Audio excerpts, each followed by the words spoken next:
दुनिया में कुछ कंट्रीज ऐसी हैं जो ह्यूमंस को स्पेस में भेजने के साथ साथ लॉन्ग ड्यूरेशन के लिए स्पेस में रखने की कैपेबिलिटीज डेवलप कर रही हैं। अब इंडिया भी इस रेस में एक मेजर स्टेप लेने जा रहा है। इंडिया का प्लान है कि अपना खुद का स्पेस स्टेशन, जिसे भारतीय स्पेस स्टेशन कहा जा रहा है, वो डेवलप किया जाए। पहला मॉड्यूल 2028 तक लॉन्च करने और कंप्लीट स्टेशन को 2035 तक एस्टेब्लिश करने का टारगेट है।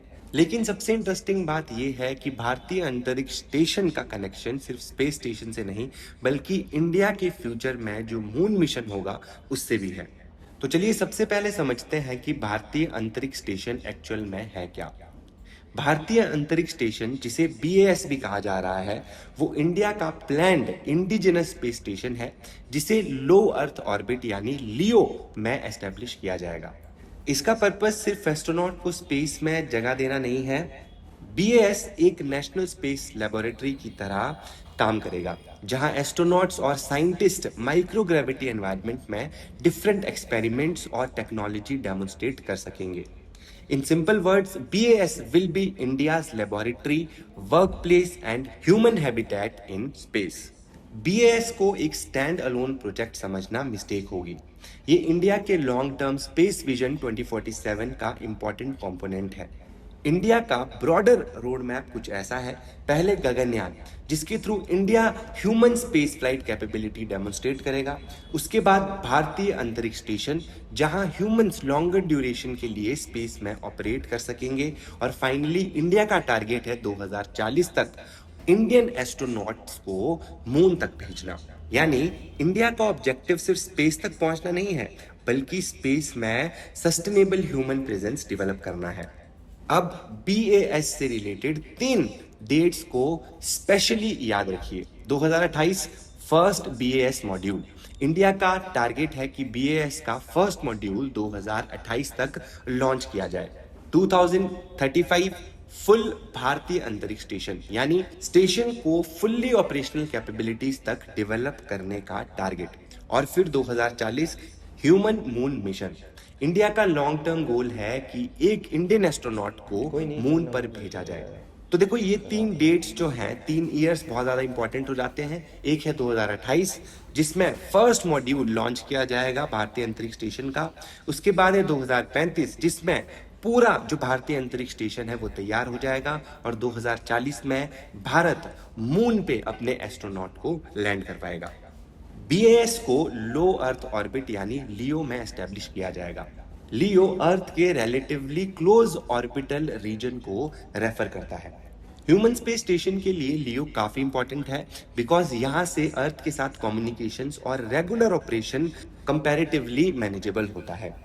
बीएएस के थ्रू इंडिया को ऑर्बिटल ऑपरेशंस, एस्ट्रोनॉट मैनेजमेंट और लॉन्ग ड्यूरेशन स्पेस एक्टिविटीज का प्रैक्टिकल एक्सपीरियंस मिलेगा। और ये एक्सपीरियंस फ्यूचर में डीपर स्पेस मिशंस के लिए एक्सट्रीमली वैल्यूएबल होगा। अब इमेजिन कीजिए स्पेस में एक ऐसा प्लेटफॉर्म जहां एस्ट्रोनॉट मंथ्स तक वर्क कर सकते हैं। बीएस में एस्ट्रोनॉट्स के लिए living and working facility, scientific laboratories, life support system, power systems और कम्युनिकेशन सिस्टम जैसे कंपोनेंट होंगे। फ्यूचर मिशंस के लिए रोबोटिक्स और डॉकिंग टेक्नोलॉजीज भी एक्सट्रीमली इंपॉर्टेंट होंगी। यानी बीएस बेसिकली एक कॉम्बिनेशन होगा, home plus laboratory plus research centre plus advanced space technology platform. BAS का एक मेजर पर्पस होगा साइंटिफिक रिसर्च। स्पेस में माइक्रोग्रेविटी का एनवायरनमेंट अर्थ से कंप्लीटली डिफरेंट होता है।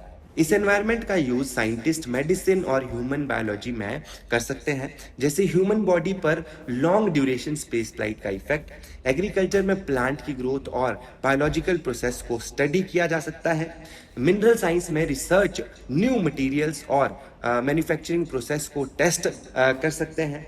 और स्पेस टेक्नोलॉजी के नए सिस्टम्स को भी रियल ऑर्बिट एनवायरनमेंट में डेमोन्स्ट्रेट किया जा सकता है। सो BAS could be a research laboratory in orbit. अब देखो, यहाँ पे एक इंपॉर्टेंट डिफरेंस समझना इंपॉर्टेंट है गगनयान और BAS यानी भारतीय अंतरिक्ष स्टेशन के बीच में। गगनयान का प्राइमरी ऑब्जेक्टिव है इंडिया की कैपेबिलिटीज डेमोन्स्ट्रेट करना कि हम ह्यूमंस को सेफली स्पेस में भेज सकते हैं और उन्हें अर्थ पर वापस भी ला सकते हैं। लेकिन BAS एक कंप्लीटली डिफरेंट लेवल की कैपेबिलिटी डिमांड करेगा। एस्ट्रोनॉट्स को लॉन्गर ड्यूरेशन तक स्पेस में सरवाइव करना होगा, उनकी हेल्थ मॉनिटर करनी होगी, फूड, ऑक्सीजन, वाटर और वेस्ट मैनेजमेंट भी करना होगा, इमरजेंसी सिचुएशंस हैंडल करनी होगी। इसीलिए Gaganyaan proves India can reach space. BAS aims to build the capability to live and work in space for longer periods. अब आता है BAS का सबसे एक्साइटिंग कनेक्शन, द मून। अगर आप ह्यूमंस को मून पर भेजना चाहते हैं तो सिर्फ रॉकेट बनाना इनफ नहीं है, आपको ह्यूमंस को लॉन्ग ड्यूरेशन स्पेस एनवायरनमेंट में सेफली मैनेज करना आना चाहिए। Life support system, crew health, space habitation, docking और ऑर्बिटल ऑपरेशंस, इन सब का एक्सपीरियंस एक्सट्रीमली इंपॉर्टेंट होगा। बस इंडिया को इस डायरेक्शन में प्रिपेयर करना होगा। इसीलिए एक लाइन याद रखिए, BAS is not the destination, BAS is the stepping stone to the moon. BAS का बेनिफिट सिर्फ इसरो तक लिमिटेड नहीं होगा।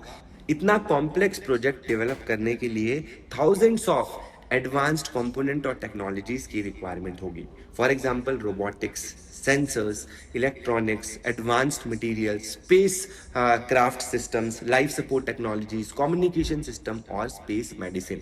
इससे इंडियन स्टार्टअप्स और प्राइवेट स्पेस कंपनीज को नए बिजनेस अपॉर्चुनिटीज मिलेंगी। यूनिवर्सिटीज और रिसर्च इंस्टीट्यूट को भी स्पेस बेस्ड एक्सपेरिमेंट की अपॉर्चुनिटी मिलेंगी। यानी BAS इंडिया के स्पेस इकोसिस्टम को नेक्स्ट लेवल पर ले जा सकता है। BAS की इंपॉर्टेंस सिर्फ साइंटिफिक नहीं, स्ट्रेटेजिक भी है।